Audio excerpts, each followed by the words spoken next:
حضرت عبد المطلب بڑے خوش ہو گئے، کہنے لگے اسمو کے حلیمتی حلیمہ و قبیلتوں کے سعد و ابنی محمدہ، تمہارا نام حلیمہ حلم سے ہے اور قبیلہ سعد سعادت سے ہے، لیکن میرا بیٹا بھی تو پھر محمد ہے صلی اللہ علیہ وسلم۔ اور بی بی حلیمہ کہتی ہیں کہ میں اندر گئی تو حضور صلی اللہ علیہ وسلم ایک سبز ریشمی کپڑا تھا جو اماں نے نیچے بچھایا ہوا تھا، اور اس پہ حضور ایسے سیدھے لیٹے ہوئے تھے، اور فرماتی ہے کہ اتنا جمال تھا، اتنا حسن تھا، اور اتنی چہرے پہ تبسم تھا کہ میں تو ڈر گئی کہ میں ان کو اٹھا کے نیند سے بیدار کر کے ایسے اس منظر کو کہیں ضائع نہ کر بیٹھوں، میں اب ڈر کے مارے ہاتھ نہ لگاؤں کہ چلو سونے تو میرے پاک نبی صلی اللہ علیہ وسلم کہ اتنی پیار سے لیٹے ہوئے کہ نظریں آسمان کی طرف ہیں، چہرے پہ تبسم ہے، اور رنگ ایسا میں نے نہیں دیکھا، جمال ایسا میں نے نہیں دیکھا۔ تو میں نے بی بی آمنہ سے پوچھا کہ آپ کا یہ بیٹا، اس نے کہا تمہیں پتا ہے کہ ولد مفتونن، یہ تو پیدا ہی مفتون ہوا ہے، یہ تو پیدا ہی مسرور ہوا ہے، ان ابنی ھذا لشأن، میرے اس بیٹے کو اللہ نے کوئی مقام دینا ہے،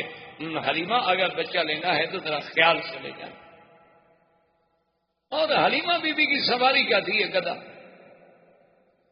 بعض روایات میں اونٹنی کا ذکر ہے، لیکن بعض روایات میں گدھا کا ذکر۔ اچھا، اب جناب عجیب شان دیکھیں کہ جب وہ آئے، سواری چونکہ ایک تھی، آگے اس کا شوہر بیٹھا، اصولی سی بات کہ خامن جو ہیں وہ آگے بیٹھتے ہیں اور عورتیں پیچھے بیٹھتی ہیں، آج کل تو نہیں، یعنی اس زمانے کی میں بات کر رہا ہوں، یہ حضور صلی اللہ علیہ وسلم کے اس دور ولادت کی بات ہے۔ تو بہرحال وہ حارث جو تھا وہ سواری سے آگے بیٹھا، اور اس کے بعد ان کی بیوی پیچھے۔ اب بیوی پیچھے بیٹھے گی تو حضور کو تو آخر وہ گود میں لے گی نہیں۔ اچھا، جب گود میں لے کے بیٹھی، سواری نہیں چلتی، وہ سواری کھڑی نہ ہو۔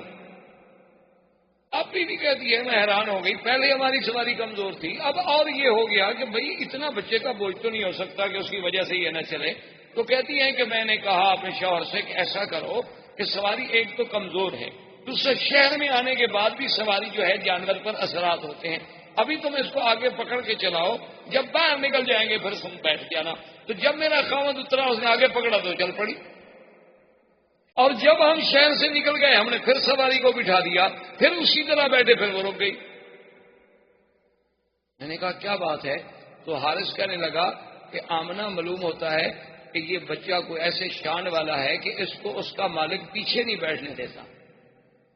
اس کو آگے ہی بٹھانا ہوگا،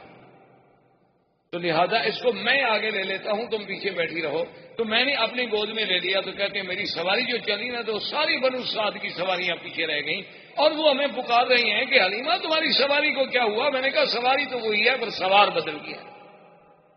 سواری تو میری وہی ہے جو آتے ہوئے چل نہیں سکتی تھی، آتے ہوئے کھڑی نہیں ہو سکتی تھی۔ اور پھر بی بی حلیمہ کہتی ہے کہ ہمارے علاقے میں غربت کا یہ عالم تھا، پورا علاقہ برباد تھا، اور میری کہتی ہے کمزوری کا یہ عالم تھا کہ میرا ایک بیٹا تھا، اس کو میں دودھ نہیں پلا سکتی تھی، دودھ والا بیٹا تھا، یعنی رضاعت کے دور میں تھا، لیکن اتنا میرا کم دودھ ہوتا تھا کہ سارا دن میرا بیٹا روتا رہتا تھا۔ بی بی حلیمہ کے بیٹے کا نام عبداللہ تھا، جو حضور کا رضائی بھائی۔ اب دیکھیں، باپ کا نام بھی عبداللہ اور رضائی بھائی کا نام بھی عبداللہ، ماں کا نام آمنہ اور مرضیہ کا نام حلیمہ، یعنی آمنہ امن سے، حلیمہ حلم سے، قبیلہ سعد سے، اور رضاعت والا بھائی بھی عبداللہ۔ یہ ساری اتفاق ہے۔ یہ تو معلوم ہوتا ہے کہ اس خالق کے کائنات نے نظام بنایا کہ جس جس چیز پہ آپ نظر ڈالیں کہ ہمیں عجیب حیرت ہوگی۔ اچھا دیکھیں نا، اگر آپ لفظ دیکھیں اللہ تو کس دوسرے لفظ پہ شد ہے، پہلے لفظ پہ تو شد نہیں ہے، اور حضور کے نام پہ بھی دیکھیں محمد، وہاں بھی شد دوسرے نام پہ آتی ہے، پہلے نام پہ نہیں آئی، آخر پہ بھی نہیں آئی۔ یعنی یہ ساری اتفاقات ہیں، یہ بخت و اتفاق ہے کہ ہاں یہ اتفاق ہے، ایسا ہو گیا ہوگا، یہ کیا بات ہے؟ یہ سارے زمین و آسمان کی سٹیجیں جو سجائی جا رہی ہیں، یہ سارے اتفاق نہیں، بلکہ معلوم یہ ہوتا ہے کہ یہ کارخانہ ہستی اللہ تبارک و تعالیٰ نے شاید اسی آنے والی ذات کے لیے پیدا کی کہ اب جناب بھائی کا نام کیا ہے؟ عبداللہ، اور آپ کی دو بہنیں بھی ہیں رضائی، ایک کا نام تھا شیمہ اور ایک کا نام تھا انیسا یا انیسا۔ تو بی بی حلیمہ کہتی ہے کہ میرا اتنا دودھ بھی نہیں ہوتا تھا کہ میرا بچہ پی لے، وہ بیچارہ روتا رہتا تھا، نیند نہیں آتی تھی بھوک کے مارے، کہ اور تو کوئی غذا کوئی نہیں تھی. لیکن کہتی ہے جب میں حضور کو لے کے آئی تو کہتی ہے پہلا دن تھا کہ میرے سینے کے دونوں حصے جو ہے دودھ سے بھر گئے، اور حضور پاک نے بھی پیٹ بھر کے دودھ پیا اور میرے بیٹے نے بھی پیٹ بھر کے دودھ پیا، اور دونوں آرام کرتے رہے کہ اللہ نے میرے بدن میں بھی انقلاب، میرے گھر میں بھی انقلاب، اور میری بکریاں شام کو چرنے گئی واپس آئی تو ان کے نت بھرے ہوئے ہیں دودھ سے. ایک ہماری بالکل مریم قسم کی اونٹنی تھی جو اٹھ کے نہیں کھڑی ہو سکتی تھی، تو میرا شوہر دوڑا ہوا آیا، اس نے کہا حلیمہ دیکھا وہ اونٹنی کھڑی ہے اور دودھ اترا ہوا ہے، برتن لاؤ میں دودھ لے کے آؤں، چونکہ اونٹنی کا دودھ عرب کو بڑا محبوب تھا. تو اللہ تبارک و تعالیٰ نے حضور پاک صلی اللہ علیہ وسلم کی بی بی حلیمہ کے گھر جانے سے وہ ظاہری برکتیں، وہ باطنی برکتیں، وہ معنوی برکتیں، وہ حصی برکتیں، وہ وجودی برکتیں ایسے اظہار ہوئے کہ دنیا دنگ رہ گئی. اور پھر بی بی کہتی ہے کہ حضور کے اپنے بدن میں جو بڑھنے کا انداز تھا، یعنی عجیب حیرت کی بات تھی کہ جو بچہ 1 مہینے میں بڑھتا ہے اتنا حضور 1 دن میں بڑھ جاتے تھے. یعنی بی بی صاحبہ فرماتی ہیں جب حضور کی عمر 2 سال کی ہوئی ہے تو آپ 6 سال کے نظر آتے تھے، اور حضور صلی اللہ علیہ وسلم نے 4 مہینے کی عمر میں بولنا شروع فرما دیا. اور اتنے فصیح لفظ کہ اب دیکھیں نا، حضرت ابو بکر صدیق خود قریشی ہے،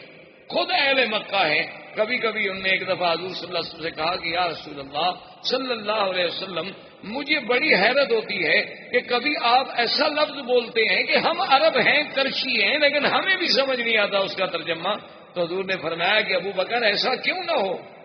ایسا کیوں نہ ہو، ولدت فی قریش وربیت فی بنو سعد، اللہ نے مجھے قریش میں پیدا کیا اور بنو سعد جیسے قبیلے میں نے وہاں تربیت پائی، میں نے وہاں دودھ کا زمانہ گزارا. اگر میری زبان فصیح نہیں ہوگی تو پھر کس کی زبان؟ حضور صلی اللہ علیہ وسلم کا باتیں کرنے کا انداز چھوٹی سی عمر میں،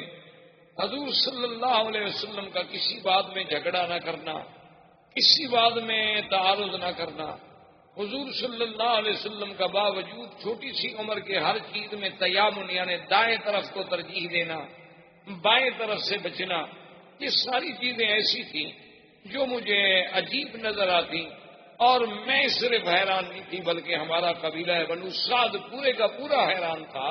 کہ یہ کون سا ایسا بچہ آ گیا ہے شان والا کہ جس کی وجہ سے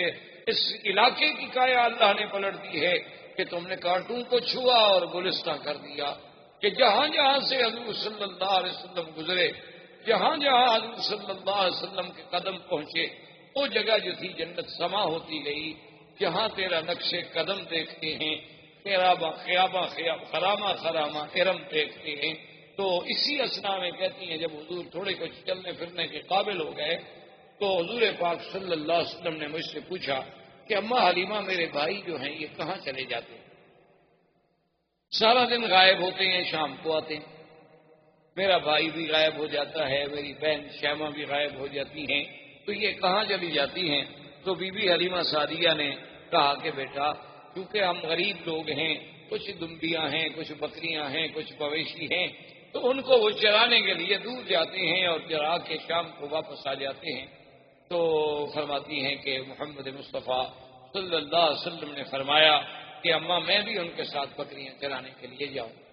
تو میں نے کہا بیٹا آپ کو تکلیف کرنے کی کیا ضرورت ہے، آپ کو تو ہم اپنے پاس لائے ہیں خدمت کے لیے. انہوں نے کہا نہیں، میں یہ نہیں سوچ سکتا کہ میرے بھائی اور بہن ایک عمل کریں، ایک محنت کریں اور میں اس میں شرکت نہ کروں. تو حضور صلی اللہ علیہ وسلم بھی تشریف لے گئے. اسی